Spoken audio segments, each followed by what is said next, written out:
आधे % तो आपको देना पड़ेगा। तो मुझे उम्मीद है कि आज की पॉलिसी में ना 1/4% ही अगर आता है तो शायद बाजार थोड़ा सा निराश होगा। हो सकता है कि थोड़ी सी प्रॉफिट टेकिंग भी आ जाए। आधा % आएगा तो फिर निश्चित तौर पर जोश आएगा, ये मेरा असेसमेंट कहता है। देखते हैं कि आज होता क्या है। एक चीज नोटिस करने वाली चीज ये है कि अमेरिका में 6 महीने से दरें घटी नहीं हैं। तो और हमारे यहाँ पिछले 2 रेट कट आ गए हैं, फरवरी में और अप्रैल में एक रेट कट आ जाएगा। तो अभी जो इंटरेस्ट रेट का जो डिफरेंशियल है वो है करीब करीब 0.25% के आसपास का अमेरिका की दरों में और हमारी दरों में। तो ऐसा कहा जा रहा है कि मान लीजिए अगर आरबीआई आधा % अगर कट कर देता है तो फिर यहाँ के बॉन्ड में, यहाँ के बैंकों में जो पैसे हैं फाइल्स के, वो शायद आउटफ्लो हो गए। तो इसके चलते आरबीआई थोड़ा सा कॉशियस रहेगा। लेकिन ग्रोथ को अगर बढ़ानी है तो आधा % तो चाहिए। मान के चलेंगे कि आएगा वो आधा %। मुझे ऐसा लग रहा है अंदर से कि आधा % दे सकता है। अगर हम बाजार के आज के हम सेटअप की बात करें तो निश्चित तौर पर एफआईज थोड़ी सी दूरी बनाते हुए दिखे हैं। कल फिर से 200 करोड़ रुपए की अगर आप देखेंगे तो कैश में छोटी सी बिकवाली आई है। अगर आप इंडेक्स फ्यूचर्स देखेंगे तो वहां भी करीब 250-300 करोड़ रुपए के आसपास की बिकवाली आई है। तो नेट 500 करोड़ रुपए के आसपास का आउटफ्लो है। एक ये पेन पॉइंट है बाजार के लिए। मतलब 1000 करोड़ रुपए की बाइंग आई थी तो मैंने कहा था कि नहीं, ये भरोसा नहीं बढ़ा रहा है। ये आप ऑलरेडी देखिए इंडेक्स फ्यूचर्स में लॉन्ग होल्डिंग है वो 17% के आसपास, 16-17% के आसपास की लॉन्ग होल्डिंग है। तो अब यहां से ज्यादा कितना बेचेंगे? ज्यादा कितना 15%, उससे नीचे क्या ही जाएगी लॉन्ग होल्डिंग। ऐसा तो नहीं कि आप पूरी तरह से एग्जिट कर लेंगे भारतीय बाजार से। तो यहां से उम्मीद करेंगे चीजें बेहतर होंगी। लेकिन यह है कि एफआईज का पैसा भारतीय बाजारों के लिए जरूरी है। एक अच्छी चीज और हुई है कल, और वो हुई कि लगातार हम देख रहे हैं कि इंडिया विक्स में कमी आ रही है। 3 सत्र की बात करें तो करीब करीब 12% के आसपास की इंडिया विक्स में कमी आ गई है और 15 के आसपास का इंडिया विक्स है। ये बढ़िया चीज है भारतीय बाजार के लिए। और अगर हम कल के सत्र को और परसों के सत्र को जोड़ दें तो एक कॉन्फिडेंस के लिहाज से एक ठीक ठाक चाल रही है। 24,750 के आसपास जाकर निफ्टी ट्रेड कर रहा है। तो ओवरऑल ठीक ठाक आज के लिए बाजार का मैं सेटअप कहूंगा। पूरी की पूरी नजर होगी कि आरबीआई क्या डिसीजन लेता है। तो पॉलिसी के बाद की चाल वो काफी इंटरेस्टिंग रहने वाली है। पॉलिसी से पहले के जो 45 मिनट रहेंगे थोड़े से वेट एंड वॉच वाला माहौल रहेगा। थोड़े सतर्क होके इंडेक्स में ट्रेड ना लें तो बेहतर है।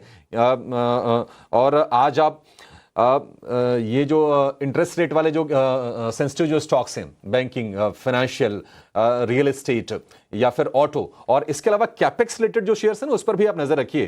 क्योंकि अगर सस्ता लोन अगर मिलता है तो फिर कैपेक्स में तेजी भी आएगी। तो कैपिटल गुड्स हो गया, इंफ्रा हो गया, इसके अलावा कंजम्पशन हो गया, इन पर भी नजर रखने की आज के सत्र में जरूरत है। ओवरऑल सेटअप भारतीय बाजार के लिए अगर हम कहें ठीक ठाक है। डाउ में कल गिरावट आई है, लेकिन आप डाउ में देखिए, आप देखिए कि शी जिनपिंग की पॉजिटिव बातचीत हुई है, वो भी एक मूड को सुधारने का काम करेगी। अभिषेक, गुड मॉर्निंग। हाँ, डाउ जोन्स की तो ऑफकोर्स फ्यूचर्स में आपको पॉजिटिव मोमेंटम देखने मिल रही है। 3-4 फेवर्स है, फैक्टर्स जो आ रहे हैं हमारे फेवर पे। ऑफकोर्स डीआईज की 13 सेशंस की बाइंग है, विक्स इसमें कूल ऑफ देखने मिला है। अभिषेक, निफ्टी आपने बहुत अच्छी जो रणनीति भी बताई है शुरुआत में, लेकिन निफ्टी बैंक पे जो है आज ज़्यादा फोकस रहने वाला है अभिषेक। खास करके जिस तरह हमने देखा कि मोमेंटम आ रहा था पिछले 2 से 3 सेशन में, और अब जो है देख रहे हैं कि थोड़ी रिवर्सल्स पीएसयू बैंक्स में हुई थी। हालांकि अगर निफ्टी बैंक की ही बात करें तो first half before RBI MPC का अनाउंसमेंट ऑफकोर्स फ्लैटिश एक्सपेक्टेशंस रहेंगी, लेकिन किस तरह सेटअप आया है निफ्टी बैंक? अगर सबका जो व्यू है आरबीआई एमपीसी पे, निफ्टी बैंक पे ज़्यादा इम्पैक्ट भी आ सकता है, तो इस पे क्या राय रहेगी? शरद, बिल्कुल निफ्टी बैंक पे ज्यादा आएगा। और अगर आधे % का रेट कट आया तो आप बड़ी तेजी की उम्मीद करें। ये तेजी कितनी हो सकती है? आप मान के चलिए कि 1000 पॉइंट की भी तेजी आप आज में देख सकते हैं। सेटअप अच्छा है, इसमें कोई दो राय नहीं है। बट ये हकीकत है कि निफ्टी और निफ्टी बैंक दोनों एक रेंज में ही रहे हैं। अगर आप पिछले 1.5 महीने को देखेंगे तो 24,000 से लेकर 25,000 के रेंज में निफ्टी रहा है, और हाल फिलहाल अगर आप देखेंगे तो 55,000 से 56,000 के रेंज को निफ्टी बैंक क्लोजिंग बेसिस पर ब्रेक नहीं कर रहा है। हमने 2 बार देखा कि नहीं, 56,000 के ऊपर गया है निफ्टी बैंक, लेकिन वहां सस्टेन किया नहीं है। तो आज फोकस में जो स्टॉक्स रहेंगे, सरकारी बैंक ज्यादा फोकस में रहेंगे। अगर रेट कट को लेकर सरप्राइज अगर आता है आरबीआई गवर्नर संजय मल्होत्रा की तरफ से, तो वहां पर आपको ज्यादा तेजी देखने को मिलेगी।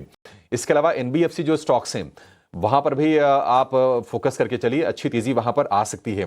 लेकिन रेंज यही है 55,000 पर सपोर्ट है, 55,500 कह लीजिए आप, थोड़ा सपोर्ट वहां पर है, और 56,000 पर एक इमीडिएट एक रेजिस्टेंस है। इसको अगर पार करता है तो 1,000-1,500 पॉइंट की आप मान के चलिए कि 57,500 तक के आसपास की तेजी आप निफ्टी बैंक में देख सकते हैं। But again I will say कि अगर रेट कट मान लीजिए 0.25% ही होता है तो शायद आप थोड़ी बहुत प्रॉफिट टेकिंग भी देखेंगे, मुझे ऐसा लग रहा है। निफ्टी की अगर हम बात करें तो सपोर्ट रेंज थोड़े से ना शिफ्ट हुए हैं। जो सपोर्ट रेंज है वो शिफ्ट होके आ गए हैं 24,700 पर और 24,600 की रेंज में। 24,700 पर एक ठीक ठाक सपोर्ट दिख रहा है, और अगर यहां से हम रेजिस्टेंस की बात करें तो 24,850 फिलहाल एक इमीडिएट रेजिस्टेंस के तौर पर मैं कहूंगा निफ्टी के लिए काम करेगा। और उसके बाद जो अगला रेजिस्टेंस है वो है निश्चित तौर पर 25,000 का। 25,000 जब पार करता है तो फिर बड़ी तेजी देखने को मिलेगी। तो बाकी सारी की सारी चीजें ठीक दिख रही हैं। मैक्रोज अपने अच्छे हैं, इसमें कोई दो राय है नहीं। इन्फ्लेशन आपके कंट्रोल में है, टैक्स कलेक्शन के अच्छे नंबर्स आए हैं, नतीजे भी हम कहेंगे कि थोड़े से ठीक ठाक ही आए हैं। वैल्यूएशन वाला फ्रंट है जिसको लेकर चर्चा हो रही है कि थोड़े से हल्के से एलिवेटेड है, और उसके चलते एफआईज थोड़ी दूरी बनाते हुए दिख रहे हैं। 21.8 के आसपास है निफ्टी की अगर हम पी की बात करें। लेकिन चीजें ठीक हैं, आपके यहाँ ग्रोथ है 6.5% के आसपास की आपकी ग्रोथ है। लेकिन शरद एक चीज मिस हो गया था, मैं ये बता दूं कि पिछले साल अगर आप देखेंगे Q4 में ना, तो जो ग्रोथ आई थी वो आई थी 8.4% की जीडीपी ग्रोथ थी। वहां से अगर आप तुलना करें तो 7.4% की ग्रोथ आई है Q4 में। तो ऑलरेडी थोड़ी ग्रोथ के मोर्चे पर ना आप ऐसे देखेंगे तो अनुमान से बेहतर जरूर आया है, लेकिन सुस्ती तो है। तो इकोनॉमी को थोड़ा सा स्टिमुलेट करने के लिए, कंजम्पशन डिमांड को रिवाइव करने के लिए आरबीआई मुझे लगता है कि एक सपोर्ट जरूर करेगा। और जिस तरह से ग्लोबल परिस्थितियां हैं, टैरिफ ट्रेड को लेकर थोड़ा सा ओवरहैंग हम कह सकते हैं कि वो है, और सरकार चाहेगी, आरबीआई चाहेगा कि नहीं डोमेस्टिक डिमांड को हम बूस्ट करें। तो उसका तरीका फिलहाल तो यही है कि आप रेट कट में 0.5% के आसपास की आप कटौती करें रेपो रेट में, और उसके बाद फिर ये होता है कि बैंक भी उसको ट्रांसमिट करे, लोगों को उसका फायदा दें, और फिर ओवरऑल इकोनॉमी बेहतर करें।